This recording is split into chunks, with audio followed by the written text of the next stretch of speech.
Students, আজকে আমরা class 6 এর আমার কাছে একটা বই আছে ক্লাস 6 এর লেসন 9 এর আমরা কয়েকটা অ্যাক্টিভিটি বোঝার চেষ্টা করব। ক্লাস 6 এর লেসন 9 এ যে পড়াটা আছে, I will go with my father a ploughing. তো এটা লিখেছেন কে? Joseph Campbell. জোসেফ ক্যাম্পবেলের লেখা। একটা ছোট্ট শিশু তার বাবার সাথে কৃষি কাজে মাঠের কাজে যাবে, সেই সেই বিষয় নিয়ে একটা খুব সুন্দর একটা কবিতা লেখা জোসেফ ক্যাম্পবেলের। জোসেফ ক্যাম্পবেল একজন আইরিশ কবি ছিলেন, এবং তার যে কবিতাটা লেখা, সেই কবিতার যে অ্যাক্টিভিটি গুলো আছে, চলুন একটু সেই অ্যাক্টিভিটি গুলো নিয়ে আলোচনা করি। চলো তোমরা অ্যাক্টিভিটি 1-এ কি প্রশ্ন দিয়েছে দেখো একটু। বলছে choose the correct answer from the given alternatives and fill in the blanks. বলছে চুজ দ্য কারেক্ট অ্যান্সার, সঠিক উত্তরটি বেছে নাও, গিভেন অল্টারনেট নিচে দেওয়া বিকল্প থেকে, ফিল ইন দ্য ব্ল্যাঙ্কস এবং শূন্যস্থান পূরণ করো। মানে একটা প্রশ্ন দেওয়া আছে, শূন্যস্থান দেওয়া আছে এবং তার তিনটে করে উত্তর দেওয়া আছে। যেটা সঠিক উত্তর সেটা ওই শূন্যস্থানে আমাদেরকে বসাতে হবে। শূন্যস্থানে আমরা লিখতে পারি, অথবা তিনটে উত্তরের মধ্যে একটার তলায় দাগ বা টিক চিহ্ন দিলেও সেটা কিন্তু ঠিক হিসাবে ধরা হয়। তো প্রথম প্রশ্নটা কি আছে দেখো, বলছে the child will go with his father to, মানে শিশুটি যাবে তার বাবার সাথে টু ড্যাশ ফর প্লাউইং। কোথায় চাষের কাজে যাবে, ফর প্লাউইং চাষের কাজে যাবে। কোথায় যাবে? অপশন দেওয়া আছে তিনটে দেখো, ফিল্ড, সি, হিলস। প্রথম অপশন ফিল্ড মানে মাঠে যাবে ছেলেটি, নাকি সি সমুদ্রে যাবে, নাকি হিলে নাকি পাহাড়ে যাবে। তো দেখো প্রথম লাইনেই উত্তরটা দেওয়া আছে, কিন্তু আই লেখা আছে দেখো, I will go with my father a ploughing to the green field by the sea. To the green field, green field মানে বুঝতে পারলাম যে এখানে মাঠে যাবে, সমুদ্রের ধারে ছেলেটি মাঠে যাবে, তাহলে আমরা ফিল্ডে টিক দেব। বি নম্বরে প্রশ্নতে এসো। বলছে the child will sing to the horse's, ছেলেটি বা শিশুটি গান গাইবে হর্সেস ঘোড়ার উদ্দেশ্যে, অ্যালং উইথ কার সাথে গান গাইবে? ঘোড়ার উদ্দেশ্যে। দেখো লার্ক আছে, রেন আছে, গাল আছে, তাহলে আমরা সরাসরি কবিতাটা পড়ি, তাহলেই ওখানে পেয়ে যাবো। দেখো দেখো কার সাথে গান গাইবে, দেখো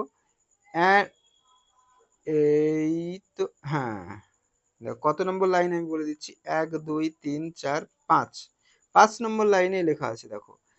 5 নম্বর লাইনে লেখা আছে দেখো, I will sing to the patient horse, মানে আমি ঘোড়ার উদ্দেশ্যে গান গাইবো, শান্ত ঘোড়ার উদ্দেশ্যে, with the Lark in the shine of the air. With the Lark মানে লার্ক পাখির সাথে। তাহলে আমরা এখানে যে উত্তর দেওয়া আছে, লার্ক আছে, রেন আছে, গাল আছে, তার মধ্যে আমরা লার্কে টিক মারবো। চলো সি নম্বরে চলি। The father sings the seed song while, বাবা গান গাইবে সিড সং বীজের গান গাইবে ড্যাশ, তারপরে কোন সময়, সে সময়টা হোয়াইল সময়টা চেয়েছে। যে অপশন দেওয়া আছে দেখো কতগুলো, রিপিং উত্তর দেওয়া আছে, শোয়িং দেওয়া আছে, হারভেস্টিং আছে। তাহলে কোন উত্তরটা সঠিক হবে আমরা পোয়েমটা পড়ে দেখবো, এই লাইনটাকে খুঁজবো কোথায় আছে। The father Singh the seed song, দেখো এখানেই আছে পরের পেজ 92 পেজের প্রথমের দিকে লাইনে আছে দেখো, I will go with my father sowing to the red field by the sea. এখানেই আমরা উত্তরটা পেয়ে যাচ্ছি। উত্তর কি আছে? সোয়িং। তাহলে বাবা যাচ্ছে কোথায়? গান গাইতে। কোথায় যাচ্ছে? সোয়িং, বীজ বুনতে। তাহলে উত্তরে এখানে আমরা সোয়িং এ টিক মারবো। ডি নম্বরে দেখো, রিপিং উইল বি ডান, মানে ফসল, রিপিং মানে কাটা, ফসলকে কাটা, ধরো ধান কাটা, গম কাটা। Reaping will be done by the father, বাবা ফসল কাটবে, হোয়েন দ্য ফিল্ড ইজ, তখন মাঠ কেমন থাকবে? রেড থাকবে নাকি ব্রাউন থাকবে না গ্রিন থাকবে? তাহলে দেখো এখানে রেড, ব্রাউন না গ্রিন। তাহলে এই লাইনটা কোথায় আছে, আমরা রিপিং এর লাইনটা সেখানে আমরা খুঁজবো। দেখো 92 পেজে আছে দেখো, 92 পেজের মূল যে ছক আছে, 2 নম্বর ছকের প্রথম লাইনে আছে দেখো, I will go with my father a reaping to the brown field by the sea. তাহলে কি বলেছে এখানে, brown field, to the brown field by the sea. Reaping কোথায় করবে, ফসল কাটবে কোথায়, বাদামি খেতে। মানে যখন ফসল পেকে যায় তখন কিন্তু তার রং বাদামি রং হয়ে যায় ফসলের রং। তো ওই বাদামি রঙের জমিতে ফসল। তাহলে এখানে আমরা একের ডি এর উত্তর ব্রাউনে টিক মারবো। এবার চলো অ্যাক্টিভিটি 2 নিয়ে আমরা আলোচনা করি। অ্যাক্টিভিটি 2 এর প্রথম প্রশ্নটা এখানে বলছে complete the following sentences with information from the text.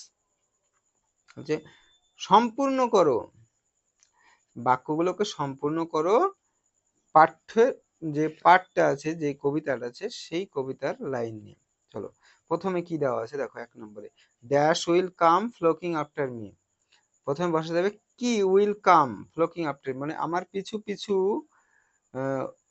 ফ্লোকিং পাখা ঝাপটে ঝাপটে এক ঝাঁকে ঝাঁকে আসবে, মানে ওই শিশুটার পেছনে ঝাঁকে ঝাঁকে আসবে। কে আসবে দেখো, আছে প্রথম এই 91 পেজের মধ্যেই আছে। দেখো 91 পেজের 1 2 3 নম্বর লাইনেই আছে। দেখো and the rooks and the crows and the seagulls will come flocking after me। বলছে কাক, দাঁড়কাক, গাংচিল সব এরাই পেছন পেছন আসবে। তাহলে আমরা 3 নম্বর লাইনটা যদি পুরোটা লিখে দিই তাহলে কিন্তু আমরা উত্তর হয়ে যাবে। 3 নম্বর লাইনটা পুরোটা ওই শূন্যস্থানে বসিয়ে দিলে বাদ বাকিটুকু লিখে দিলে উত্তর হয়ে গেল।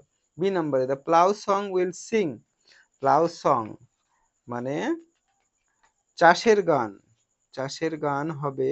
উত্তরটা কি হবে, প্লাউ সং, সং উইল তারপরে কি বসবে দেখো, এটার উত্তরটা আমরা পাবো 1 2 3 4 5 6 7 নম্বর লাইনে। 7 নম্বর লাইনের আর 8 নম্বর লাইনে উত্তরটা দেওয়া আছে। দেখো and my father will sing to the plow song that blesses the cleaving share।